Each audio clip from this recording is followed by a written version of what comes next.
वंदे पुरुषोत्तम।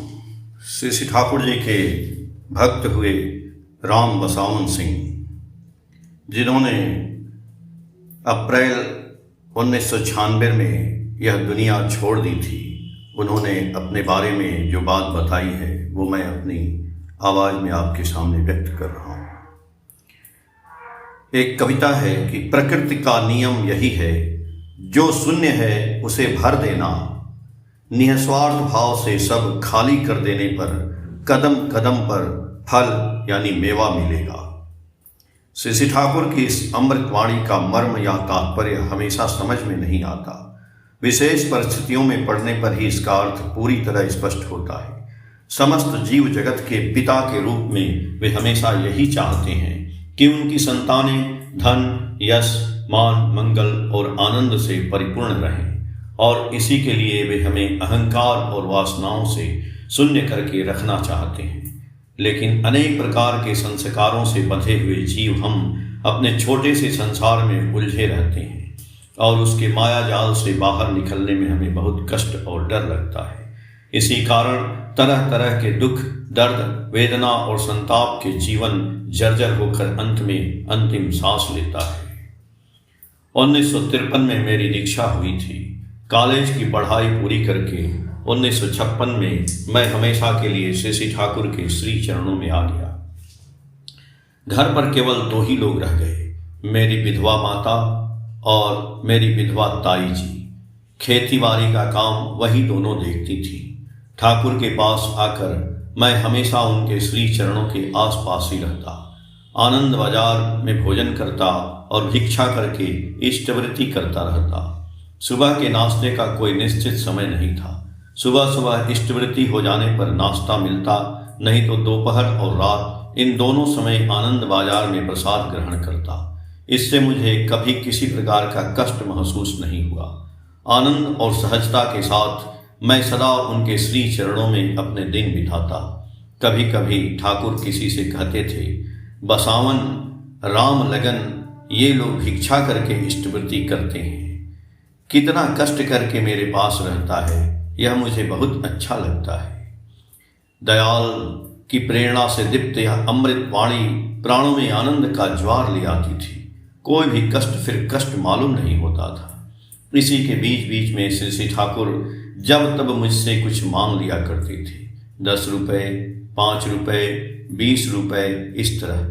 मैं इसे भी भिक्षा के माध्यम से जुटाकर उनके श्री चरणों में निवेदित कर देता था। पहली वैशाख का बड़ा उत्सव समाप्त हो चुका था। भक्तगण अपने प्राण प्रिय प्रभु के दर्शन करके भारी मन से उनके अनुपम सानिध्य से वंचित होकर अपने अपने स्थानों को लौट गए थे। कुछ सुपरिचित इष्टभ्राता जाते समय ठाकुर पूजा के लिए या वैसे ही मेरे हाथ में कुछ पैसे दे गए थे। सब मिलाकर लगभग 45 से 90 रुपये रहे होंगे। मैंने एक रुमाल में इन रुपयों को बांधकर संदूक में बहुत संभाल कर रख दिया था। मन में एक सुखद और निश्चिंत भाव था कि इससे कुछ दिन अच्छे से कट जाएंगे। इष्ट पूजा या बीच बीच में यदि ठाकुर कुछ मांगेंगे तो वह सब इसी से हो जाएगा। इसके लिए किसी के सामने भिक्षा नहीं मांगनी पड़ेगी, हाथ नहीं फैलाना पड़ेगा। साल मुझे ठीक से याद नहीं है। श्री श्री ठाकुर जी पार्लर वाले कमरे में अपनी धवल श्वेत सैया पर विराजमान थे।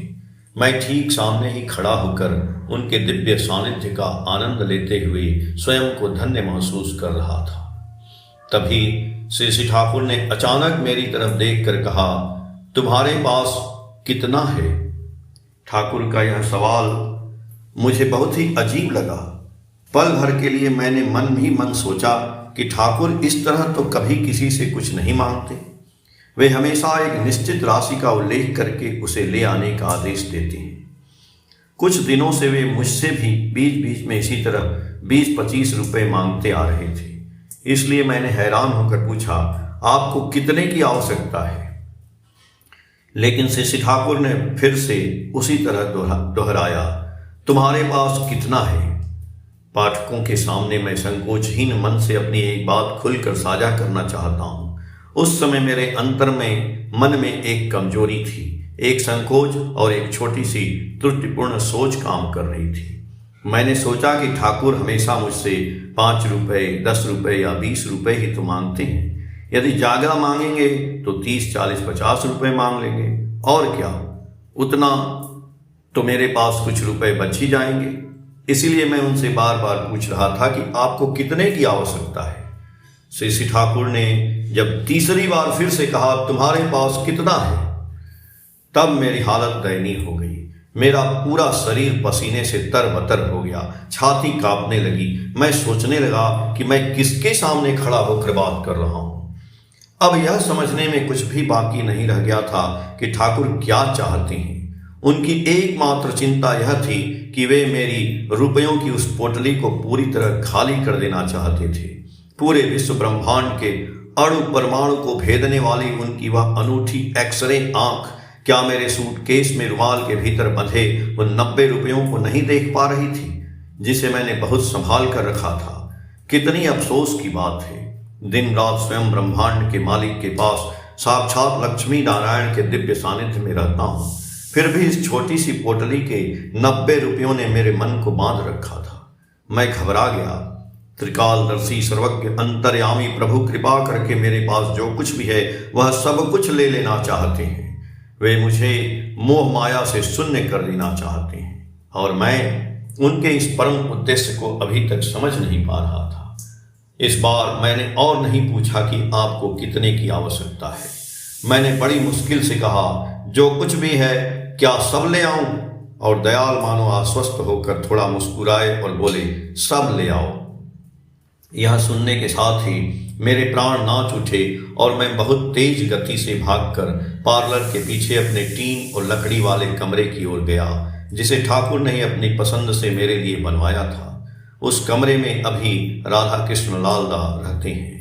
कमरे में जाकर सूटकेस खोलकर 90 रुपयों की वह पोटली लेकर जैसे ही मैं श्री ठाकुर के पास आकर खड़ा हुआ, श्री ठाकुर ने एक बूढ़ी औरत की तरफ इशारा करते हुए कहा उसे दे दो। मैंने अपने हाथों से वे रुपए उन्हें दे दिए और एक परम शांति की सांस लेकर श्री ठाकुर को प्रणाम किया। यह घटना जीवन भर मुझे प्रेरणा देती आ रही है कि सारे डर और संकोच को छोड़कर हमेशा उनके लिए सर्वस्व त्याग करके शून्य होने के लिए तैयार रहना चाहिए, और तुम्हारी वह अमृतमयी आशीष हमेशा मेरे चारों ओर के परिवेश को धन्य करके रखेगा। मीरा की एक बात मानो मेरे जीवन के रोम रोम में सार्थक हो उठी। मीरा, गिरधर, हाथ बिकानी और राजा बलि के प्रति भगवान वामन का वह कथन हमेशा हर परिस्थिति में मुझे जैसे तैयार रखे। भगवान की वह अमृतवाणी सार्थकता प्राप्त करे। बिना किसी द्वंद्व और संकोच के हमेशा सब कुछ उनके श्री चरणों में समर्पित कर देने के संकल्प को अटूट रखे। मेरे अंतर्मन में हमेशा उनकी वह बात सार्थकता के साथ गूंजती रहे। तेरे द्वार खड़ा भगवान, भगत भर दे रे झोली, आज लुटा दे रे सब अपना, मान ले मेरा कहना, मिट जाएगा पल में तेरा जन्म जन्म का फेरा। जन्म जन्म का फेरा तू छोड़ सकल अभिमान, अमर कर ले तू अपना दान, भगत भर दे रे झोली।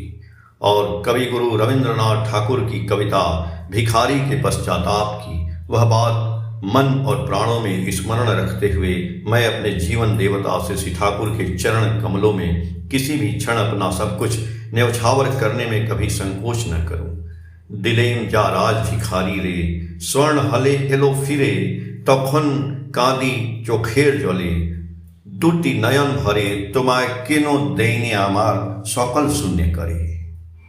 जो कुछ मैंने उस राज भिखारी को दिया था वह सोना बनकर वापस लौट आया। तब आंखों में आंसू भरकर मैं फूट फूट कर रोया कि मैंने अपना सब कुछ खाली करके तुम्हें क्यों नहीं दे दिया। जय गुरु।